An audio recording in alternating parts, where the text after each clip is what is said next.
This was a great game. If it was going to be the last game, it's a good thing it was such a good game. How did they do it, Nick? How did the Raptors dethrone the Warriors? All right, so for this game specifically, it was a perfect Raptor game in this regard. Just a contribution from everyone that mattered. Kyle Lowry was spectacular in the first quarter. Serge Ibaka took care of the second. Kawhi Leonard took care of the third.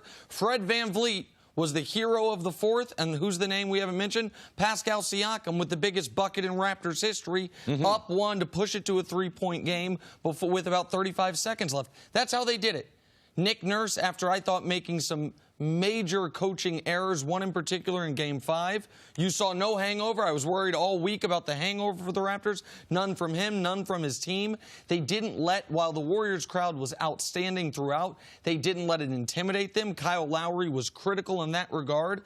And they were able to close out the Warriors in their building in a game where Kawhi Leonard wasn't spectacular. He was good, but not the A+ we'd seen from him throughout the postseason. So that's how they won Game 6.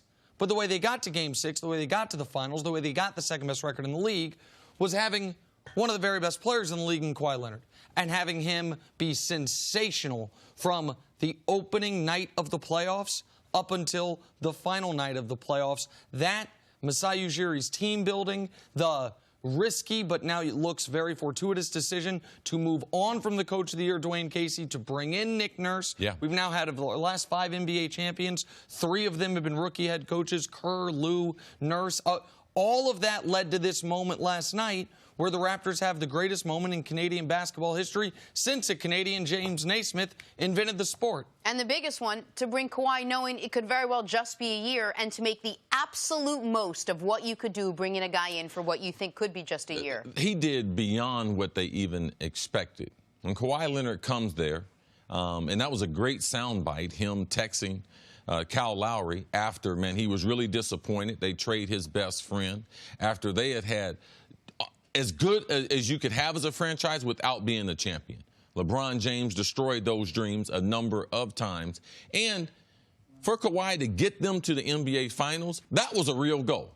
No one's goal is for them to be world champs. Can they get there, get through the East, and play against the Golden State Warriors, who everyone had predicted that they would three-peat? So not only them getting there, them not being able to be satisfied, but ultimately, how did they have the second-best record in the NBA this year? It was a collective effort, and we got to give Nick Nurse credit because the adjustments that he made in all 4 series that he was in, they got more talent than Orlando. But they lost the first game.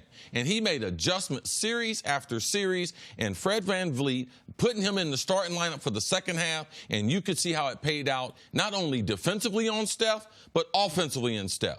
Now they had a go-to, besides Kawhi Leonard, and allowing him the freedom to either go off the bounce or go to a pick and roll. The number 1 play they had in that fourth quarter was VanVleet in a pick and roll against the guards of Golden State. And to me, that was the difference in game number 6. That's how they were able to close out Oracle and the overall shooting behind the arc. The analytics, they're right.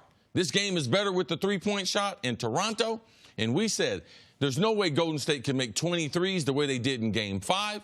They come out in this game, and the Raptors outshot them behind the three-point mark. To me, that was the decisive advantage. And just real quick on Fred VanVleet before you jump back in, I wanted him benched. I thought that he was dead man walking after the Philly series, the beginning of the Bucks series. He had been so critical to their success over the last couple of years, but he was averaging 3 points a game on single-digit three-point percentage. And his wife, or he had the baby.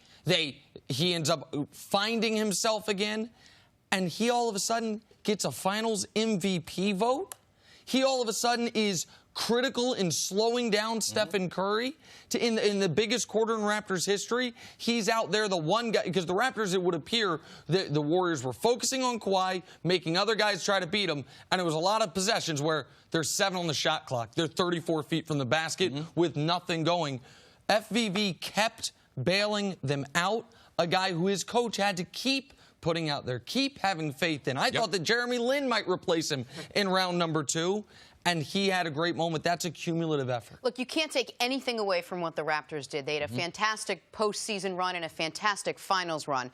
But the injuries to Klay Thompson and Kevin Durant were demoralizing. Absolutely. How much did that factor in to the Raptors winning or to the Warriors losing? Well, it factors into our ultimate decision. Why do you pick the Raptors? Because I didn't believe KD was going to be there. Injuries are a part of sport. But when we tell the story in 5 years, when we tell the story in 10 years, how much will the injuries be a part of it? It won't be that much a part of it. It will be a footnote.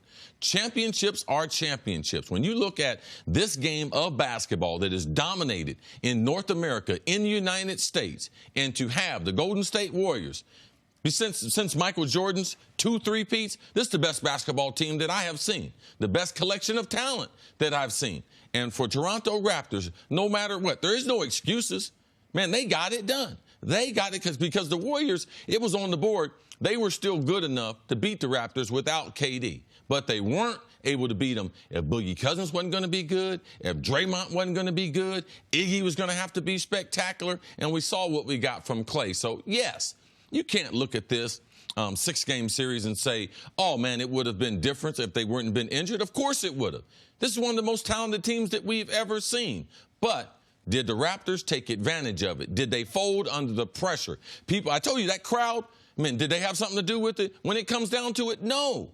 They don't play a role in making shots and getting defensive stops. So, man, great collective effort by Toronto, and it all boils down to one decision. And that decision for their general manager to go out and rent a guy who at that time was, man, hands off. I don't want him, don't want to deal with him. All the narratives that people had created about him, how he forced his way out of San Antonio, all those things false. He took the chance. Kawhi reached out to his teammates. He was a great teammate there for Toronto. So, man, yes, that is a part of it.